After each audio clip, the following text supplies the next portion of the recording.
Hi అండి. అందరూ ఎలా ఉన్నారు? బాగున్నారా? మీ అందరికీ శ్రీ విశ్వావసు నామ సంవత్సర ఉగాది శుభాకాంక్షలు. ఈరోజు ఉగాది పచ్చడి ఎలా చేసుకోవాలో మీతో షేర్ చేసుకుంటున్నానండి. అందరికీ తెలిసే ఉంటుంది, చాలా ఈజీ ప్రాసెస్. కాకపోతే నేను ఎలా చేసుకుంటాను అన్నది మీతో షేర్ చేసుకుంటాను. ఫస్ట్ వచ్చేసి చింతపండు నానబెట్టుకుని వాటర్ని స్క్వీజ్ చేసి పెట్టుకున్నానండి. తర్వాత దీంట్లోకి వచ్చేసి షడ్రుచులు అంటారు కదా,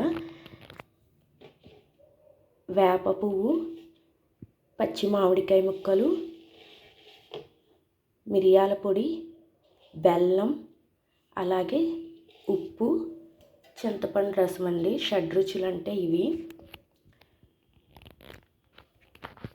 ఆల్రెడీ నేను ఇది తీసుకున్నాను కదా, ఇప్పుడు దీంట్లోకి ఇవన్నీ యాడ్ చేసుకుంటున్నాను. ఫస్ట్ వేప పువ్వు వేసుకుంటున్నాను. తర్వాత మామిడికాయ ముక్కలండి. తర్వాత వచ్చేసి మిరియాల పొడి, కారం కోసం మిరియాల పొడి యాడ్ చేసుకుంటున్నానండి. కొంతమంది అయితే డైరెక్ట్ కారం యాడ్ చేసుకుంటారు, అలా వేసుకోకూడదంట.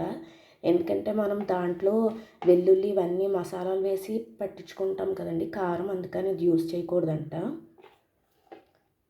అలాగే ఈ ఉగాది పచ్చడి వల్ల చాలా హెల్త్ బెనిఫిట్స్ ఉన్నాయండి. వేప పువ్వు వచ్చేసి స్కిన్ డిసీజెస్ని తగ్గిస్తుంది, అలాగే జీర్ణశక్తిని మెరుగుపరుస్తుంది.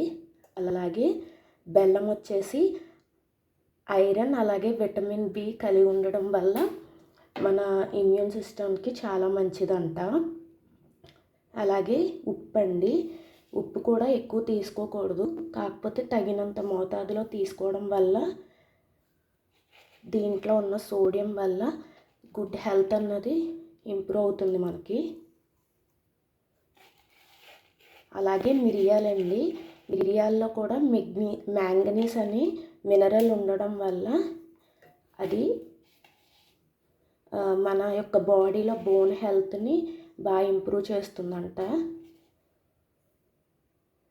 అందుకని ఉగాది రోజున, తెలుగు సంవత్సరాది అయిన మన ఉగాది పండుగ రోజున ఇవన్నీ కలిపి పచ్చడి చేసుకుని తీసుకోమని చెప్పారు మన పెద్దవాళ్ళు. ఇదిగోండి, ఫస్ట్ నేను ప్లేట్లో చూపించినవన్నీ దీంట్లోకి యాడ్ చేసుకున్నాను కదా. ఇది బెల్లం బాగా కరిగేలాగా మిక్స్ చేసుకుంటున్నాను. నేను వచ్చేసి బెల్లం పౌడర్ తీసుకున్నానండి.